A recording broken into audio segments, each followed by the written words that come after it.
I've got a variety of backgrounds, one of which is that I'm old.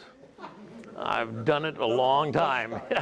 Yeah, I'm going into my 5th decade of redistricting. So I guess I know a little bit about it on that side. Since 1979, we have been involved in more than half the country in helping them do redistricting on various stages. We compile databases, as was mentioned, and help them then be used in redistricting. I started the company in 1977. We started in 3 different states in 1980, round of redistricting. We developed software, and in 1990, I had a heck of a lot more staff. Discovered that I didn't like having so many staff people. So we cut down for later decades. But we've done stuff for the Census Bureau.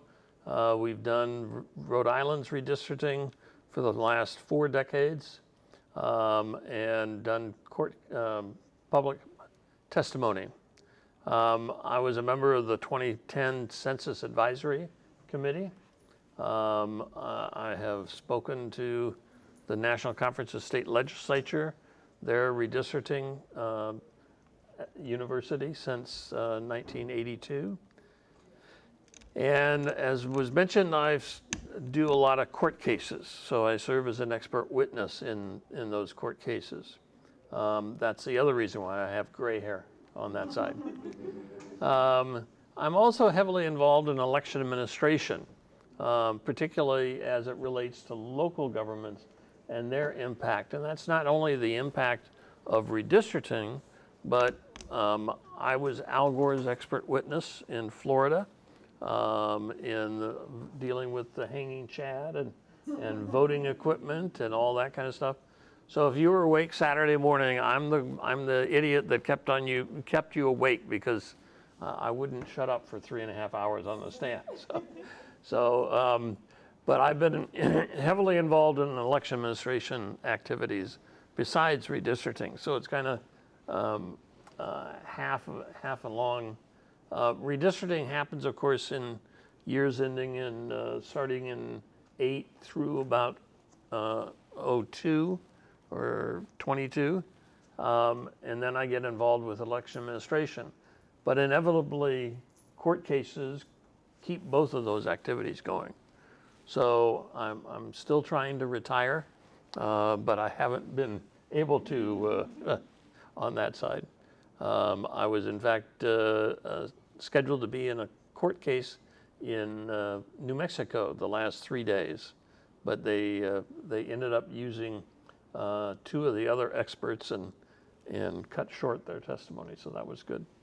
So I could be with you on that side.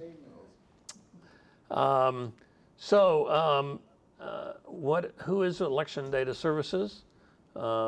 We are the producers of the election result poster, have since 1986.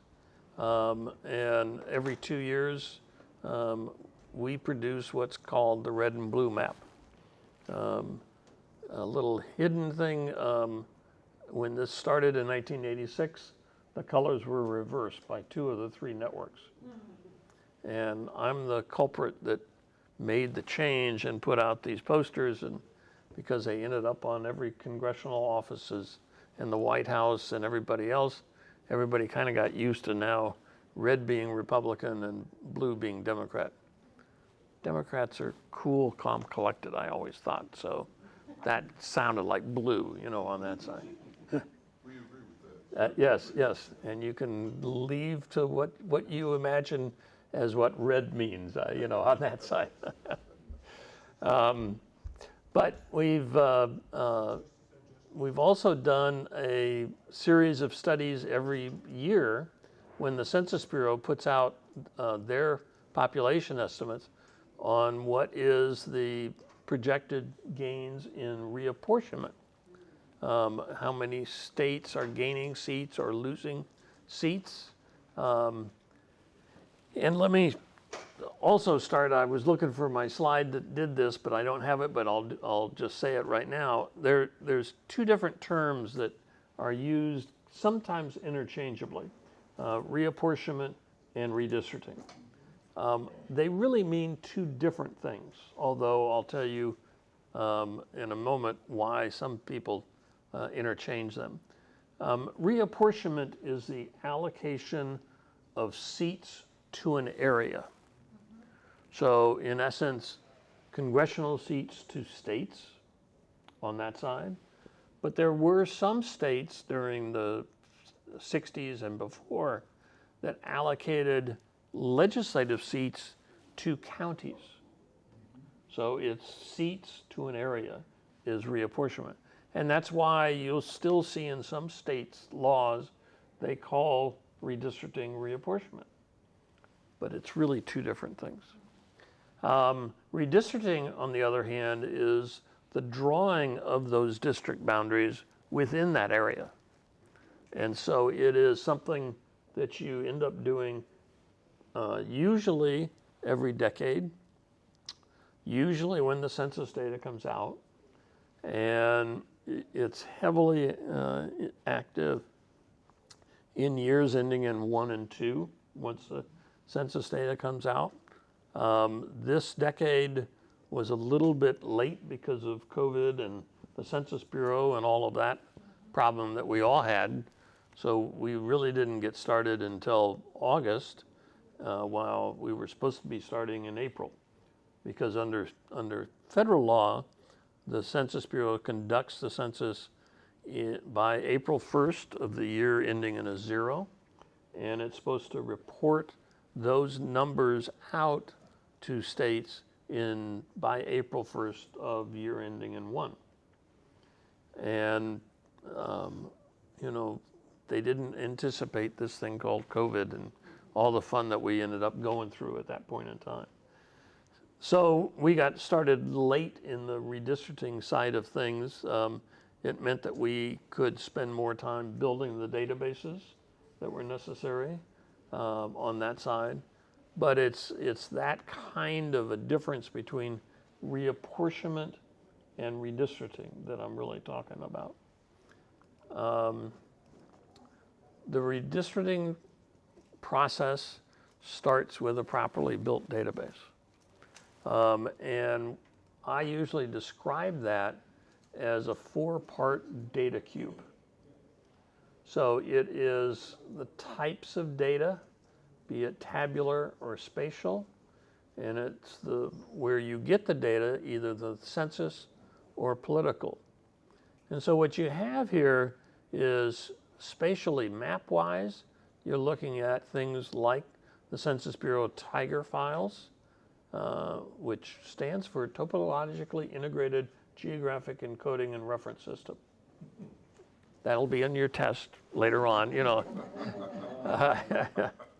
The Census Bureau puts out, in essence, electronic maps of the entire country with lots of data on it, with all the geography that the Census Bureau recognizes from the county level all the way down to what they call census blocks. And census blocks are basically a multi-sided polygon based upon the visible features on the side of that polygon. So those visible features could be streams, could be roads, could be railroads, could be any kind of things that basically an enumerator, when he's going to find Kim Brace that didn't fill out his darn form, they can figure out what census block I lived in. So it's geographic related information. And that's what led them to build this thing called Tiger, which is basically ultimately what Google started with and is now on our phones all the time on that side. So that was your federal government involved. Also on the spatial side, but on the political side of things, we have precinct boundaries and other district boundaries. So we get involved in looking at and comparing and building all of those precinct files because precincts can change with each election. And so we need to understand that precinct 4 in 2020 is different than the precinct 4 in 2022. And if you don't do that, you're going to be hurting pretty good in terms of your databases. On the tabular side, the Census Bureau puts out data for census demographics. Most notably is the Public Law 94-171 files. That's the ones that are supposed to go to the states within 1 year of census day. As I said, it didn't come out until August of 2021. But we also look towards collecting the political tabular data, which means election returns and voting statistics. So, and for most instances, we're talking about building these not only returns, but all 4 quadrants of the database going back in time. And that means that you've got a lot of stuff that you potentially have to collect. If you get involved in court cases, you're looking at stuff at 2010 or earlier, particularly when you have African American candidates or Hispanic candidates. You need to be cognizant of their voting potentials. So you've got to put all this data together to get it all together so that we can spatially see this on that side. All right, now I'm going to hop over and go over to some graphics. Because what Edward wanted me to do is talk a little bit about something that has been heavily involved with the current activities. And in fact, earlier this week, the Supreme Court got heavily involved with the Alabama court case. So we pulled together, for your benefit, a lot of demographic data for Alabama so we could see it, as well as look at some of the maps that have already been drawn on that side. So I'll be presenting those. What we usually do is look towards all the demographic data that is on the Public Law 94-171 file.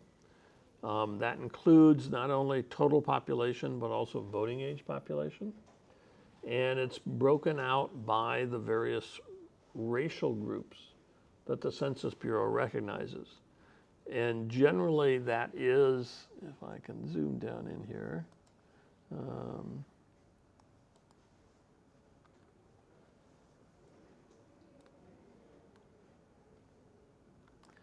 so what that usually is race-wise is white population, the African American population, Hispanic population, and Native American population. Now, the Census Bureau, at least up through 2020, asks 2 questions. One is, what are you Hispanic or not? And secondly, what is your race? And their data sets keep those separate. And so it sometimes gives a lot of confusion, because the Hispanic question, if you want to know where Hispanics are, they're all scattered through all the race stuff. And so they're heavily in the white population, but they're also in the other population. So what we end up doing is we pull the non-Hispanics out of the races and treat them as a separate category, which lets us then look at non-Hispanic Native or non-Hispanic African American.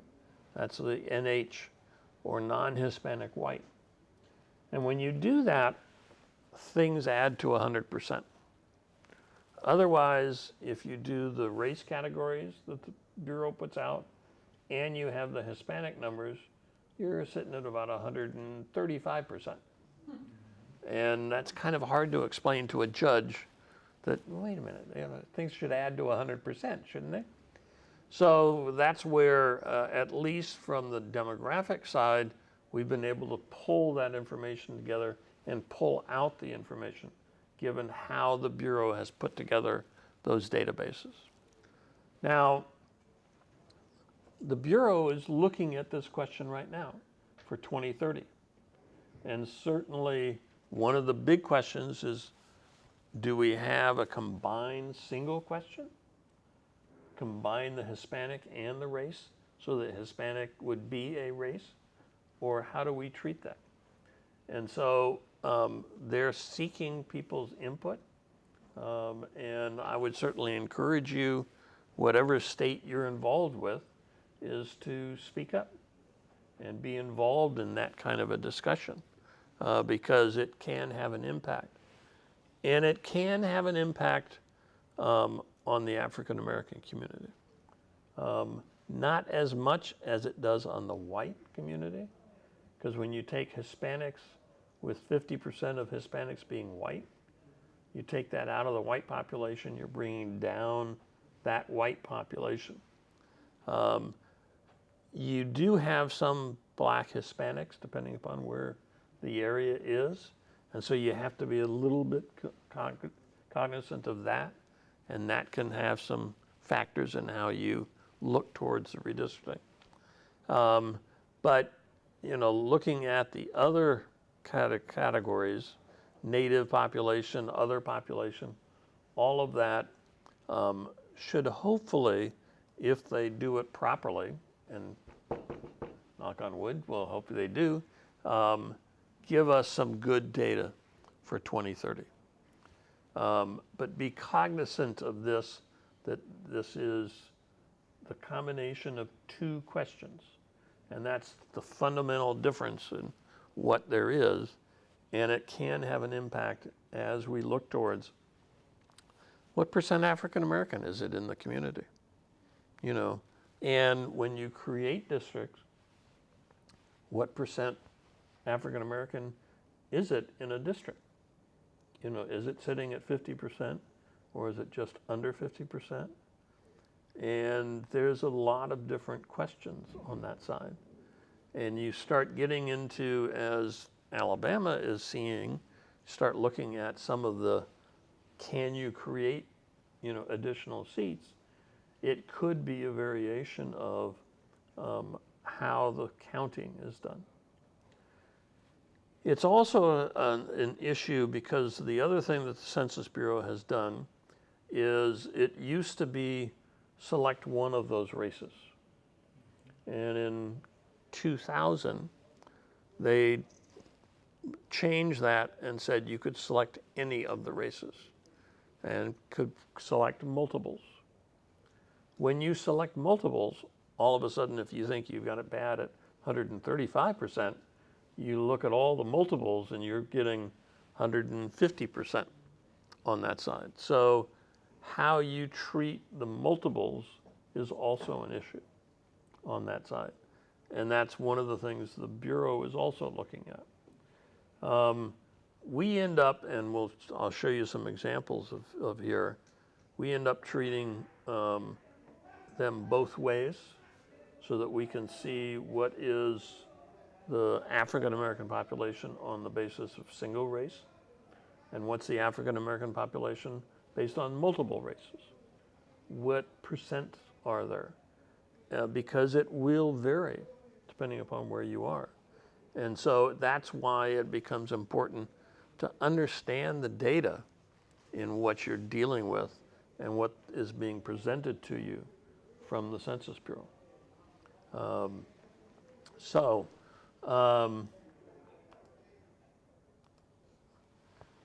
What we have here is looking at the original districts in Alabama from 2011 or 2011 or 12 through 2020, and we looked at and put on the map the percent majority minority, we call these maps.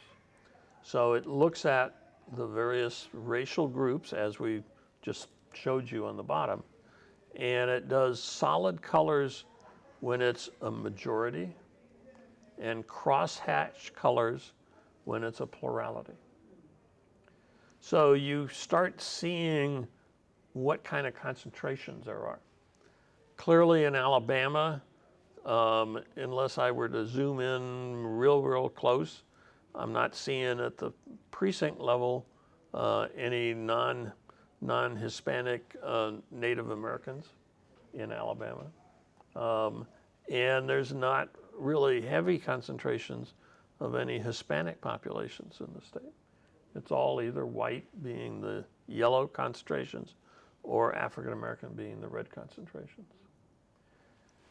So when the census data came out from 2020, and we got that data in August of 2021, one of the things that we did for any state we were involved with is start looking at where the concentrations are and how they are related to the existing districts that were drawn this last decade. And that's what this map does in Alabama's instance, and looking at what had been the congressional districts, 7 congressional districts, and how does that relate to the racial concentration. You can clearly see that 10 years ago, they were looking at pulling in this African American community here into that 7th congressional district on that side. But what they had done also is split this African American concentration area into 2 districts. And that formed the heart of what ultimately went to the Supreme Court that we're still grappling with today. You know, the court approved this 10 years ago, but they've overturned it for this decade. But I wanted to see, you know, what's the history here? What has been done before? That's always what we tend to look at, is what's taken place before, so that we see what are the parameters as we move forward and moving forward. So, Question from the side. yes, I'm sorry? Yeah, I have a question. How they can use the data that you're using now to avoid the level of gerrymandering that's going on right now? Okay. It is a question of how you want to define gerrymandering. Somebody's gerrymandering is an evil creation with funny looking lines, and somebody else would say gerrymandering is the artful creation of district boundaries. Take your pick. It's both, really, in reality, but, you know, so that's just partly to answer your. The data lets you start looking at where concentrations are. And so when we get involved in a court case or get involved in redistricting in a jurisdiction, we're looking at where the concentrations are. Even in the case of the Alabama one, the Supreme Court has something, but it's still, when they go and do the redistricting, it's still in the same place it was before, because you will still not have, at least the way they do it now, I'm assuming that's why the Supreme Court take it over again, you still would have one minority. No, not really. Let me show you what has been proposed as of Monday. So that's what, yeah. So that's what I'm going to go through and show you some of the things on that side. May Yes. I just make a quick comment? Yes. I live in Alabama. Okay. I'm on the Madison County Democratic Executive Committee, and I also am a political media personality. So I'm somewhat familiar with a lot of what you're talking about. To answer the gentleman's question, we're actually trying to get, our objective is to get 2 Right. Minority districts. Even though I've got some philosophical issues even with that because there's still stacking and packing going on. But nonetheless, I want to ask you, I want to follow up with this question about gerrymandering because while I understand your answer, practically speaking, really an either-or proposition, an artful Right, either-or right. proposition. It's a more Right. real world, yes.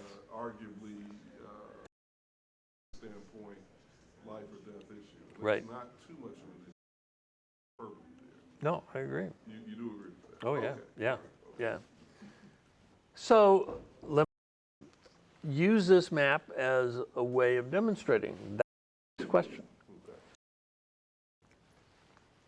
If you were the African American community here, would you rather have an influence in 2 districts, or would you want to have an influence just in one, drawn just around you? Well, sure, too. Okay? That's what you have here, and that's what the court said was cracking the African American community. Yeah. It really is how you look at the issue of, is it cracked or is it packed? You can do either or both. But it's what is the, is there a magic tipping point where the influence of it is such that they could, create their own districts? Or is it better that they are in coalition districts? And that's a philosophical issue, and that's, really is something that should be discussed in the community, to take a look at. That's why when we put together and, when the data comes out, we're out with public hearings with, this is what the data's showing. These are our existing districts, but here's where the concentrations are. What is your thought? What do you think we should do? Should we, coalesce the community into one? Should it spread its influence into 2? I don't know. That's for the local community to really decide on that side. But you can start seeing that with graphics and with pictures. And that's what we try to do, is show the story with pictures of what's possible and doable on that side. Alabama is a perfect example of this, particularly that eastern side. Yeah.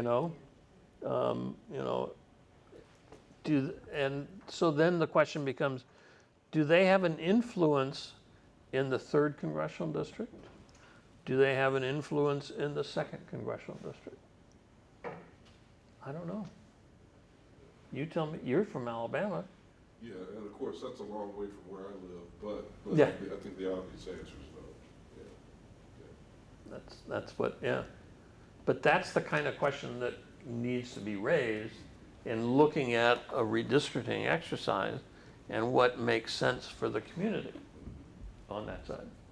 I deal with wards in a city, and that's the same kind of thing. Is it the little community over this part of the city? Do they want to stay whole, or do they want to have influence in 2 districts? And I get, both viewpoints when we have public hearings. It's kind of interesting and intriguing on that side.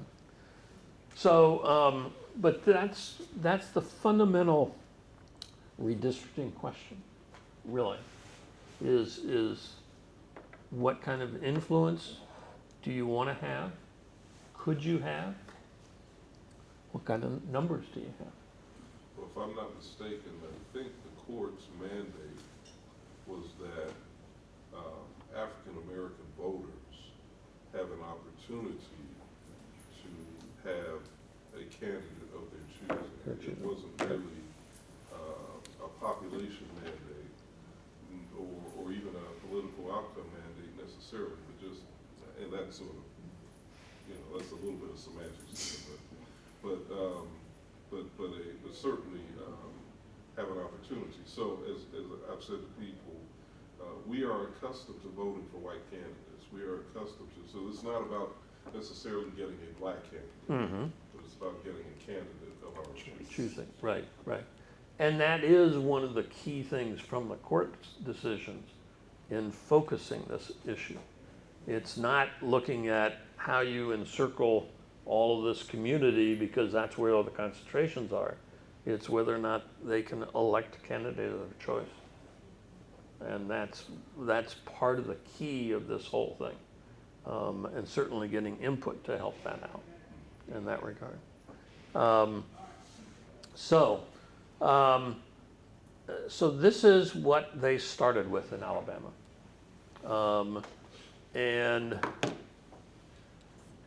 what the state did, this was what they ended up coming up with that went before the Supreme Court. It still split that community. And District 3 and District 2 was still minority percentages. District 7 was the heavily concentrated one on that side. So, and you ended up having, even in the district that they did on a second run, the legislature did what's called the Livingston Plan. This was in 2023, in trying to answer the court in its first instance. And and so they put together that community in the second district, paired that with some of this heavy concentrations on its western side. But when you look at the Livingston district, it's still, let me go down to 100%.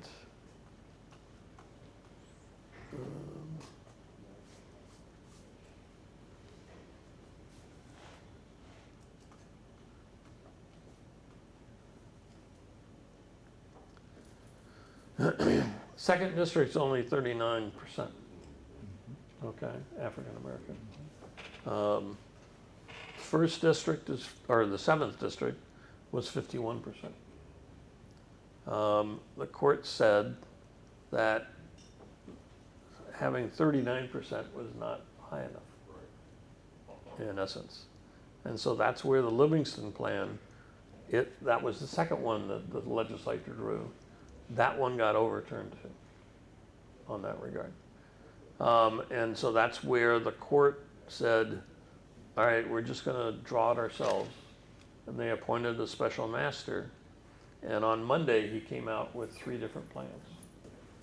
And so we have those here to show you what some of the differences are.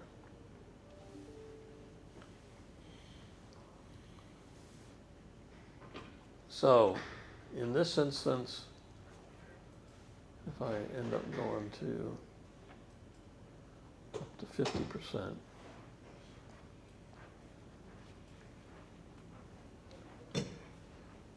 you can see that they kept that heavily African American community in Lowndes County. Yep. My eyesight has gone bad. I've been looking at maps for too many decades.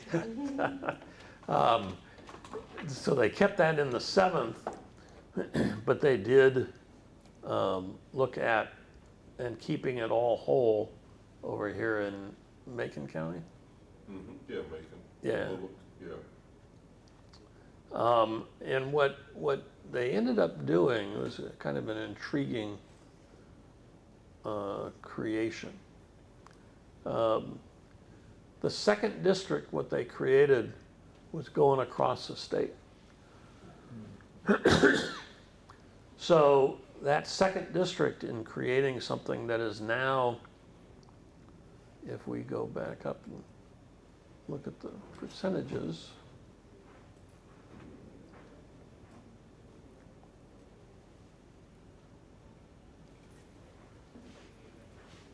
now they have, in that second district, 50%. Now that's 50% of non-Hispanic black, and it's on single race, not on combined race. Okay, but I'll show you how that ultimately can be affected. On the 7th district, it was 53%. So you do have, at least in this remedial 1 plan, you have both of them sitting over 50 in that regard. Remedial 2 plan doesn't do as much. If you go down to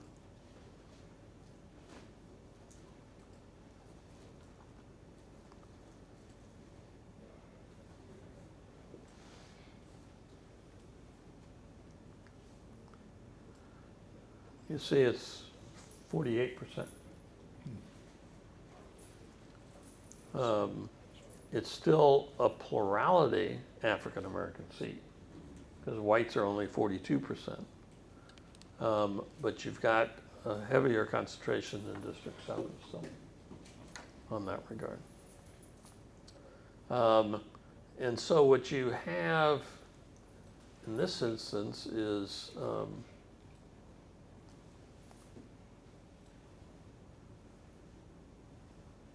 some shifting of the area down here between the 2 district boundaries in the 2 plans. And so, you know, you start looking at, is the African American constituents down here in Monroe, are they being taken care of in remedial 2 compared to remedial 1? That again is a, you know, is a choice that is there. So there's a bunch of different variation possibilities here. Some of the experts in that court case down in Alabama did computer simulations. I started with computer simulations back in 1980. I was able to create the greatest looking octopus districts you've ever seen. I don't really like computer simulation, you know. To me, it's, you know, redistricting is really taking into account a whole bunch of different things. You know, community, the populations, the racial mixes, the communities of interest, everything that people may bring forward. It's looking at all of those combined, and I've yet to find a redistricting program simulation that can take them all into account and properly balance them.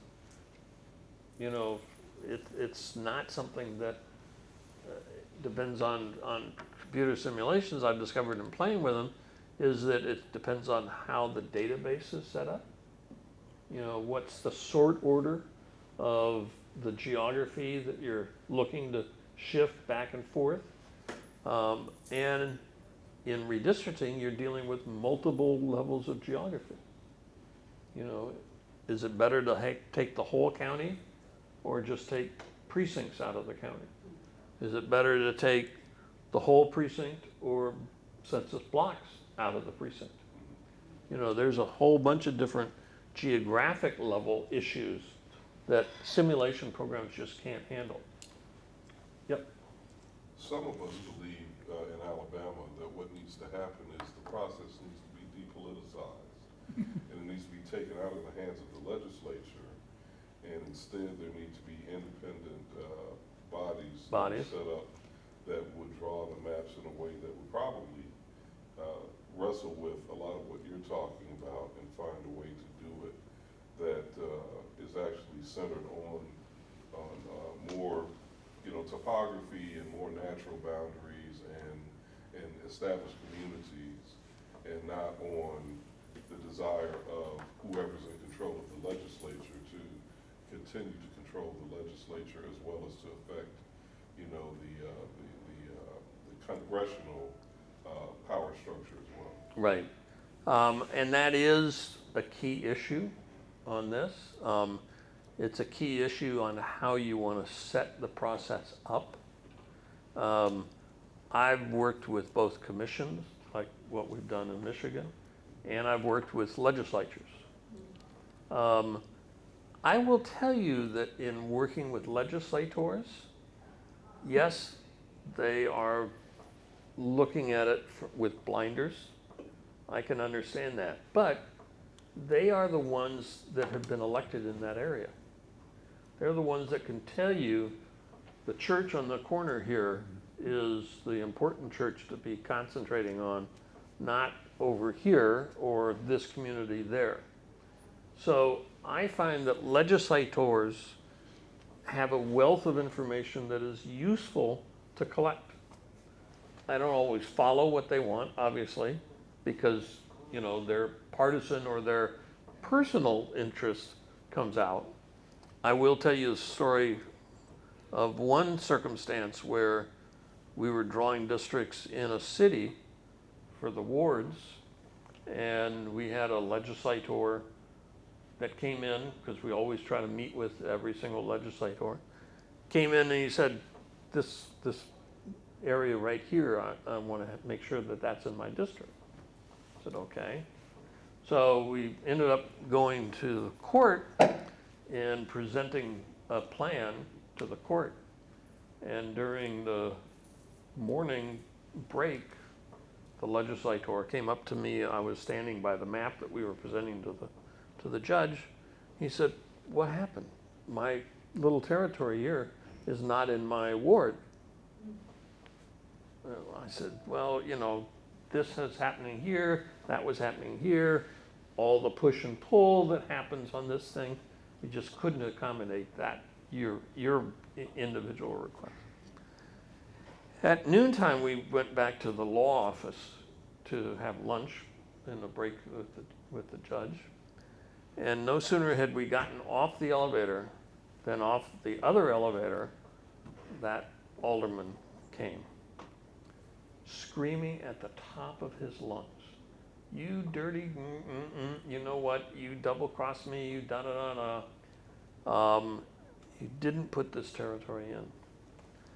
And the attorney working on the case, said, all right, let's talk, get you down a little bit. I know you're hot and every. And during that time, I went over and looked at what was in this census block that he had to have in his ward. And so we got him calmed down enough, and I said, this census block has 0 people in it. There's no population here. Why? What is the main thing? Well, it finally came out that census block had an old red light hotel on it. And they were going to tear down that hotel right before the election. And he wanted to have a press conference how he was driving sin out of the ward. He couldn't have his press conference because I had moved the sin out of his ward. So Kim, there is all sorts of little tiny things. You gotta understand a whole bunch of these things. Kim, Yes. just on a larger level than that, I'll give you another real example. There is a hospital in Miami, Jackson Memorial Hospital in Miami. It sits in a complete census block. That block was not drawn into a congressional district of somebody that Kim and I know well. Mm-hmm. She was quite upset. And the same Kim could get up and say, but there's nobody who votes Yeah. in that district. What's the impact? Jackson Memorial is the biggest employer, Yep. and there's a whole bunch of money Yep. Yep. that goes in there. Goes in there. Yeah. So the legislators have various incentives for why they want to Include this territory or Yeah. that territory. Yeah. Yes. Absolutely. But the key to this though, and I'm not in favor of using rivers and so-called geographic boundaries as the lines that you use. But it's important for the community to engage in this process, whether it's a commission, a legislature, or whatever, Right.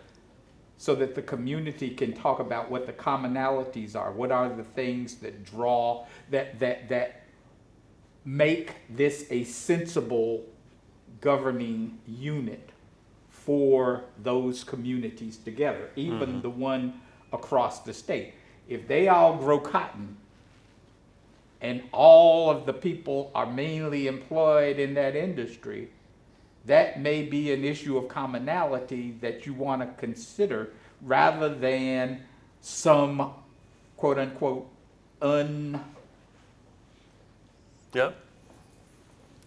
All right, let me give you another example of what I was just dealing with and that was involved in this New Mexico court case that just took place over the last 2 days. The southern part of New Mexico has generally elected a Republican, relatively conservative, and it represents the oil fields in the southern part of New Mexico. The legislature decided that it was important that the oil fields be represented by several different members, not just one. And so they redrew the district to split apart the oil fields and put them into 2 districts. By doing so, they of course ended up doing it less Republican, more Democratic down there. And so the Republican Party has sued the state. And that's what was involved with the case that's now sitting in the judge's lap because the case ended last night. And that's that fundamental question of, you know, is it important for the oil industry to be wholly contained in one or spread in multiple districts? The same kind of issue that we had with African American wives or whatever. It's that same fundamental question of representation and what's best, what's better. I don't know.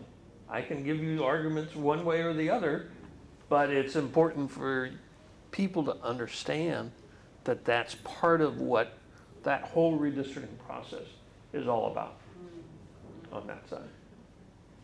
So I have a question. Yes. When a district makeup or whatever is proposed, is there a requirement that there's explanation as to here's the factors that were considered, at what percentage and things like that? So those of us as voters can then make a decision, you know, whether or not we feel this is important. There's usually no requirement, but it is something that's worthwhile having. Maybe not totally documenting because, you know, you commit stuff to a piece of paper and it becomes a court exhibit. You know, the court was dealing in New Mexico with do the emails of legislators showing their partisan interest, is that an exhibit that comes into the court case? That's what the judge is deciding right now, you know. But certainly from the standpoint of doing public hearings, bringing forward the issues, letting people talk about them, you know, but you also end up needing to explain to the public, we can't accommodate everything. will try to take into account a whole bunch of different things. Give us your viewpoints and what is most important or whatever. And we'll see what could be done. But, you know, not everybody is going to get what they want. Usually what I say is, I know I've done a good job on redistricting if everyone is just a little bit mad at me, Right, you know? sure. If somebody really loves what I do, oh God, I got somebody that really hates what I did too. You know? Right. Well, I mean, this is data science, right? And whenever you're doing any sort of research, there's always the explanation of what was considered at what, you know, and so it just makes sense to me. Right, right. Except government doesn't make sense. So, That is true, yeah. so from a citizen standpoint, it seems to me that what you want to advocate as citizens is that your Constitution provide some standards for redistricting. Now, in Florida, we're being challenged on our constitutional Yep. standards. I think we're gonna win, Kim. But you got to say, I see. these considerations need to be made. Okay. Minority communities ought to have an opportunity to elect candidates of their choice. There should be no voter dilution. This should, you shouldn't have partisan reasons for Yeah. developing the map or whatever. So that's sort of the appropriate venue to help guide then. Yeah, you need to create sometimes, standards. but sometimes then the question becomes is how do you define that? Sure. How do you define this criteria, that criteria? You What's worked the for 20 years percentages? trying to do it. Yeah, I know. So it really is kind of understand, you know, when you go into the redistricting, first of all, you got to understand what the law is. Right. You got to understand what the law may be, what the state has done, what the local government has done, and what's the precedent. You know, what has happened before, so that you can take all of those kind of factors into account. Yeah. And those are not something that anybody's coded into a simulation program on that side too, in that regard. But yeah, it's important to try to understand as much as you can on the whole scheme of things.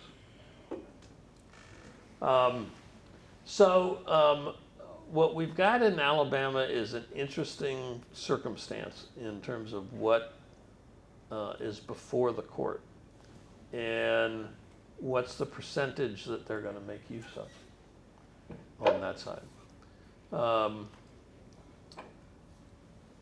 I also have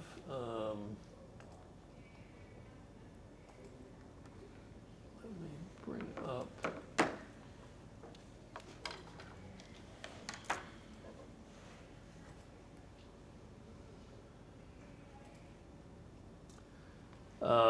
this is the software program that we use for drawing district boundaries. And it's developed by a guy up in Annapolis. We helped him on this. As I said, we had developed redistricting software back in 1990. And I was not interested in selling boxes. He's interested in selling boxes. You know, I'm interested in doing the work and working with people and trying to find a solution, kind of a thing. He wants to sell boxes, so we agreed that we'd help him sell boxes. This one we've really liked because we can end up looking at a bunch of different things. So let's take a look at, for example, I want to look at Remedial Plan 1 and bring that into the system. So this is what Remedial Plan 1 looks like. And it's the colors are what is the districts. He hasn't really done a good job in terms of percentages other than what's down on the bottom. That's why we do that majority-minority map per se on that side. You know, you could try to play with boundaries and there are so many boundaries that he decided that just do the shading for the districts is the way that he would do it. But what it does let me do is, because we've built the database here in the state, like what we look at, if you remember, I said, depending upon how much and how you calculate the data, we can do different spreadsheets across the bottom and look at the data. So this is the population by race alone.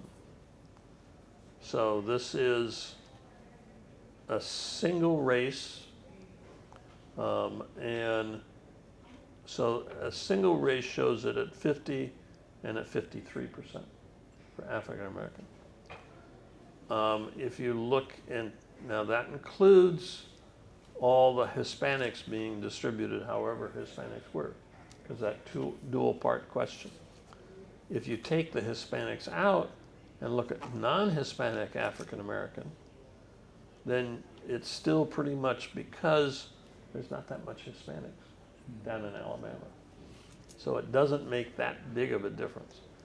But what does make a difference is when you look at the racial in combination. Remember, I mentioned to you that we could have multiple races now. So here's where that multiple race, the combo numbers, boosts that up to 51% and 54%. Now, you know, what is good from the standpoint of what is before the court, they're looking at that lower percent number, not the higher percent number. Some people like the higher percent number, but you could run into difficulties that it may be a little bit artificially high, and you know you're trying to create that 50% plus when it's really 48%, and it's not really 50, you know, that sort of thing. Luckily, in this instance, and what Remedial Plan 2 shows is that they did do the single race percentages on that side and not the multi-race percentages.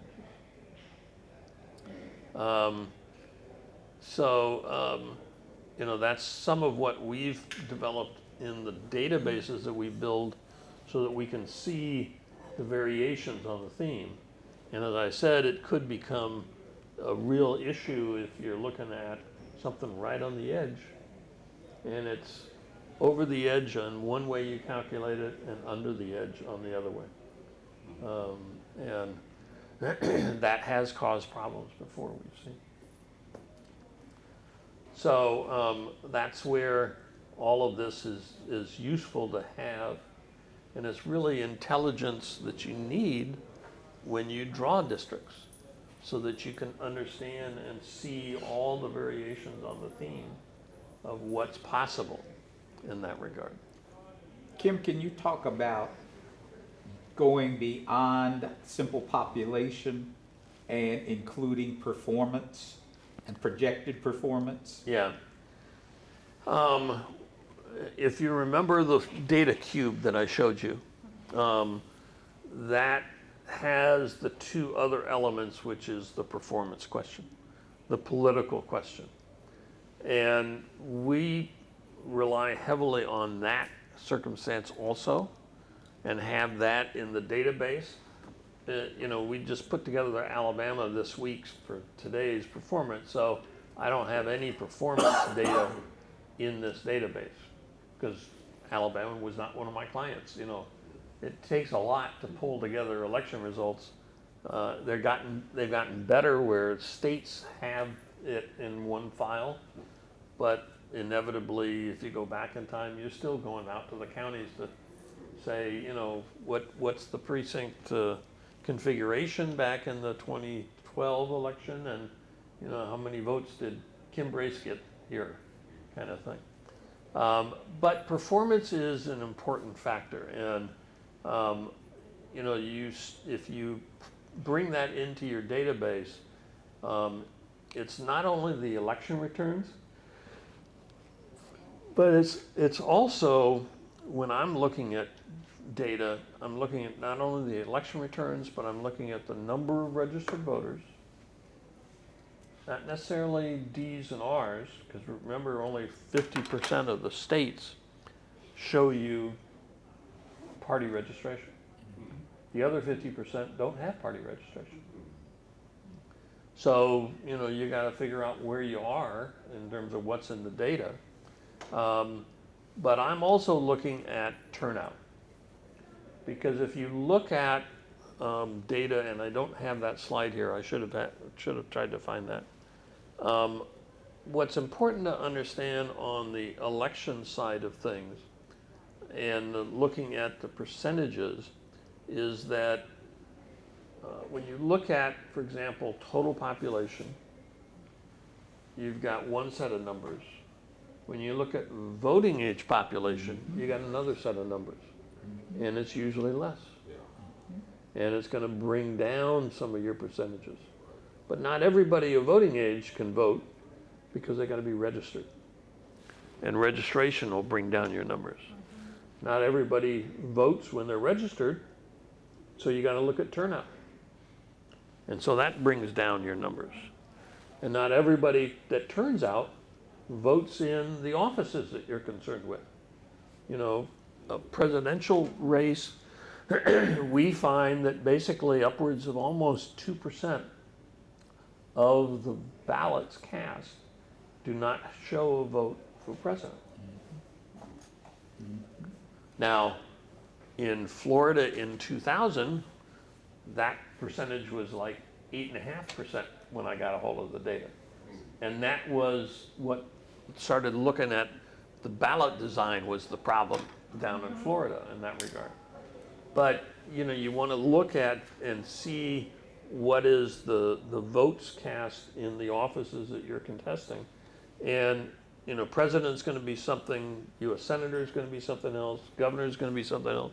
And you get down to state senators and state house members, and, you know, where they were way up there on population, they're way down there by the time you get down to legislature. So you need to be cognizant of the fact that not everybody's going to be there. And that is more important, particularly right now, as we look at polling data.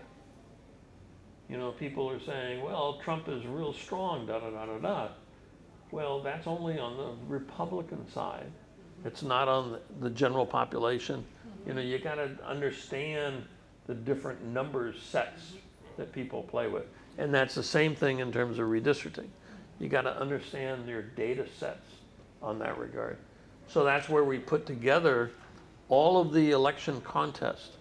And we try to go whole hog on everything. Because inevitably, when you get down to a court case, you're going to have somebody making some argument that you hadn't thought about. But it's good that you have the data. Right. Now, in Michigan's instance, we put together the database for them of general election results. Because when we got started in on the state, all the primary data was only held by the county clerks. It wasn't held on a statewide basis by the Secretary of State. Secretary of State had all the general election stuff. So that's what went into the database. But when we started, you know, drawing districts and the big issues suddenly started coming up in Detroit, that's primaries. And so we had to start scurrying to get some of the primary data, and particularly going back in time, some of these party offices, oh, I don't have that data for now, you know, that sort of thing. So particularly when we were looking at African American candidates in Detroit area and the immediate surrounding territory, trying to get that for primaries became real problematic. We scurried around and got a lot of it, but it was still, you know, the commission that was suddenly saying, oh, geez, that's a whole nother avenue that we hadn't thought about, you know, trying to answer and help them. It was scurrying around for a lot of stuff. But performance is a real good indicator and something that you need to have in your data set so that you can understand not only the demographics, but also the political nature of what's going on in the jurisdiction and what's going on in different parts of the jurisdiction. So that if I'm going to draw districts, I want to know, how it is spread over the entire state, in instance. So, what you find is that doing district elections, and if you've got contests in district level elections, then you've got an apple and orange comparison. Because what you have is you've got a heavily contested election over here, and right next to it, the guy was not challenged at all. And so when you're trying to now create the new district, you're suddenly caught with, well, you're not really looking at the right data sets because it's a set of apples and oranges that don't mix together on that side.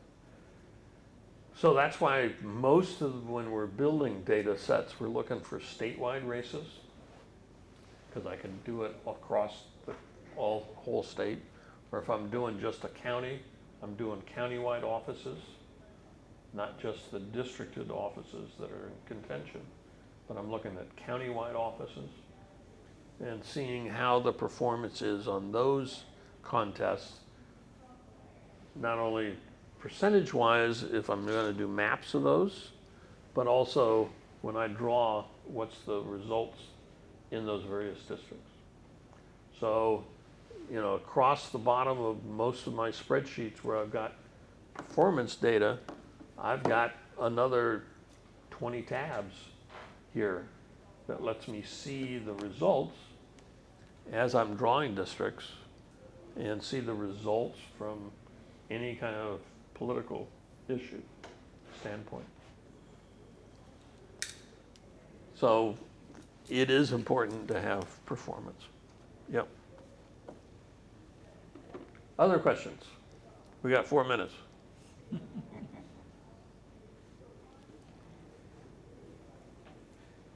Any other questions? Your clients are typically whom? Usually it is state and local governments. They pay their bills. I'm sorry, but the practicalities of having staff and everything else, but we have worked for nonprofit groups also, but yeah, it's varies across the board. We've worked for some Republican legislatures. We've worked for Democratic legislatures. In Michigan's instance, I ended up bringing on board a Republican map maker and a Democratic map maker so that we had a balance to present to the nonpartisan commission members, and so it had all the input that they could get on that side. Nonpartisan commissions are not always nonpartisan. You notice that, huh? Yes. And that's something that as you talk amongst yourselves, you want to be careful about to make sure who appoints Yep. the commission, Yep. and not only who appoints them, but who appoints the majority Right. of the commission. Commission, It's yep. extremely important for you to understand that. And then I really appreciate this workshop. I don't know that other folks who are not in this room would appreciate this, but it's important that you as an organization understand and engage in the process. Right. If you got to be a voice. Yep. You Yep. got to be a voice. Absolutely. Now, I'm a little bit more aggressive in the way that I feel about it. About it. Yep. Yep. Even where there's a court-appointed person who's going to do the challenge. Yep. I believe that organizations ought to submit to the court their own variations of maps in order to ensure that you push the court to pick Right. maps that actually do, to some extent, guarantee that people can elect candidates of their choice. Choice. Yeah. Yeah. You can't do that if you're not in the room. That's true. And you do have to be in the room. Yeah. That's part of the key of the whole thing. Yep.